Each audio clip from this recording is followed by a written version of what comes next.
tutorial ngajarin kita bagaimana caranya dapetin 1000 sub dan 4000 jam tayang dengan waktu yang cepat. Tapi mereka ngedapetin itu semua dengan cara berproses.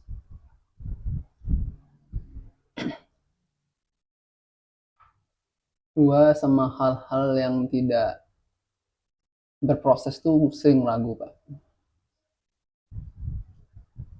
Karena mereka tuh ngajarin kita tutorial mendapatkan sub dengan cara klik di Google, mungkin klik app sesuatu terus nanti bakalan ngedapetin sub beberapa gitu. Anehnya kadang-kadang itu ngikutin. Tapi masalahnya adalah kita sub mereka karena kita nonton konten mereka. Tapi kita disaranin untuk subscriber dengan cara yang lain, bukan dengan cara yang bikin konten original. Mereka nyaranin kita buat buat kadang-kadang yang bahkan yang paling buat gue tuh merasa aneh, nyaranin kita kadang-kadang bikin konten reupload, kadang-kadang konten orang yang lagi viral atau konten konten musik gitu, sementara mereka bikin konten original. Cara di kita konten reupload, kadang-kadang gue merasa itu semua gak masuk deh kalau gue. Gue nggak tahu terlepas dari apakah ini benar atau enggak, tapi kalau menurut gua kalau kita ngelakuin dengan cara instan sih kayaknya gua ragu. Mungkin berhasil dapatin 1000 subnya, dapatin 4000 jam tayang, tapi gua merasa itu nggak bakal baik buat kitanya karena kita nggak berproses. Gua ragu bakalan hasilnya bakalan baik. Di di video ini gue buat, gue mungkin udah ngelakuin mencoba bikin konten YouTube itu hampir sebulan, dan video ini dibuat mungkin gue baru dapatin 83 mungkin, dapatnya mungkin dari lewat konten short mungkin, dan live, dan bisa lihat sendiri lah berapa view-nya, dan videonya paling juga ditonton orang sedikit, dan gua konten gue juga masih ngacak sebenarnya karena juga masih masih gado-gado lah kalau orang bilang, tapi gue terus mencoba kok sesama teman-teman yang lagi nge-YouTube ya, atau youtuber pemula mungkin. Kalau teman-teman udah usah capek juga ngikutin tutorial atau edukasi dari YouTube YouTube yang udah mulai besar, mungkin kalau mereka nyaranin kita untuk cara instan kayaknya skip aja. Menurut gua itu nggak bakalan ngasilin apa-apa buat kitanya ke depan, karena kita nggak belajar.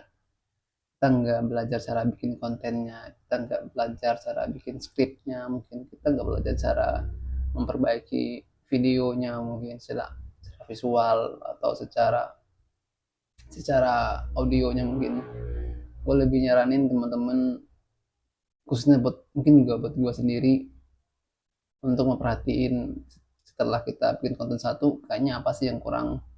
Mungkin audionya masih terasa berisik kayak audio gue gini, atau mungkin visualnya nggak bagus mungkin, atau editingnya masih kurang gitu, atau thumbnailnya nggak bagus. Gue lebih sering belajar bagaimana cara edukator itu menyampaikan pesan sebenarnya. Kenapa kita mau betah dengerin konten mereka lama-lama, kadang-kadang konten tersebut pun sama seperti konten-konten edukator atau tutorial lainnya, tapi kita masih tetap dengerin mereka. Itu kan berarti entah pembawaannya atau gaya cara berbicaranya atau storytellingnya yang bagus. Nah, gue lebih seneng belajar akan hal itu.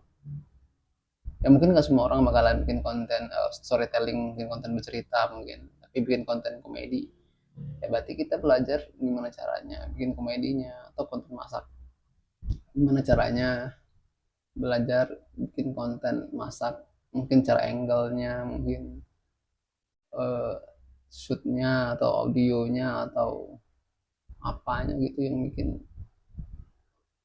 konten itu bisa lama ditonton.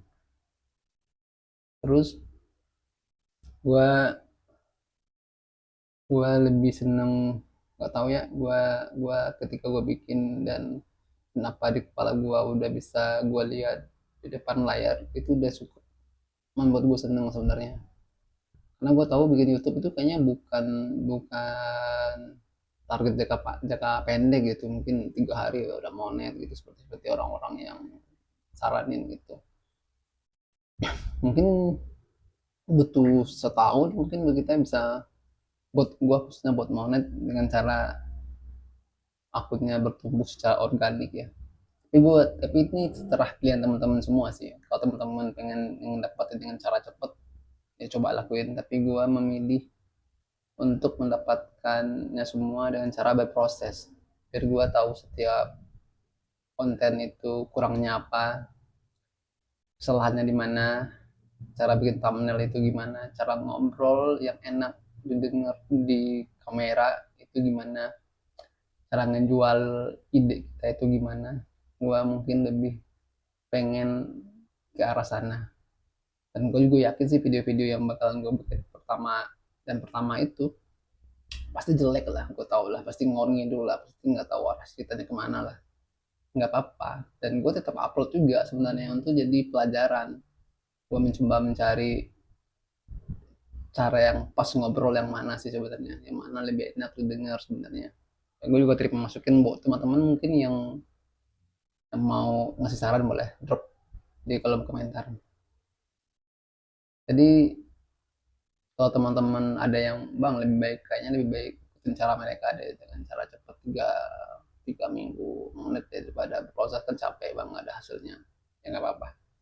Tapi saran gue lebih senang proses dan nikmatin hasilnya, mungkin ya setahun lagi mungkin. Yang pertama, yang kedua, kalau harus tentang view banyak kayaknya itu terlalu sulit ya. Gue lebih sering mungkin di sekarang tuh, kalau ini nggak berhasil ya ini menjadi kantung-kantung memori di masa depan yang bisa gue tonton lagi gitu. Kalau ini berhasil bakal jadi cerita sukses yang oke gitu, tapi kalau enggak ya setidaknya gue udah mencoba bikin apa yang gue seneng aja, itu udah cukup buat gue sih.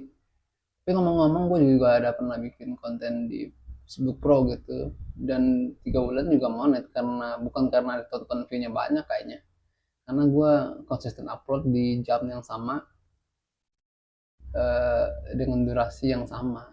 Gue merasa itu berhasil ya, walaupun sekarang gue tinggalin karena karena gue pengen coba di platform yang di YouTube.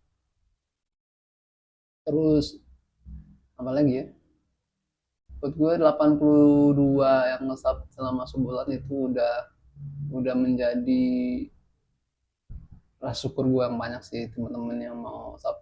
Karena gue nggak tahu lah kenapa mereka di di situ ya, karena buat gue ini baru masih belajar, gue juga baru masih kulik terus nih, gimana cara bikin thumbnailnya aja, gimana cara ngomong yang baik. Ini juga masih bata-bata gue ngomongnya di depan kamera kan ya, juga belum nulis skrip sebenarnya, gue masih freestyle lah, tapi gue pengen nanti lebih terstruktur, gue ngomongin apa, topiknya apa, masalahnya apa, cara penyelesaiannya gimana, terus kesimpulannya apa. Itu juga itu share gue buat teman-teman yang lagi nge-YouTube juga. uh, Subscribe kalau kalau berkenan, like kalau suka, dan ngapain aja kalau enggak memberikan manfaat. Ketemu lagi di konten monolog selanjutnya. Udah.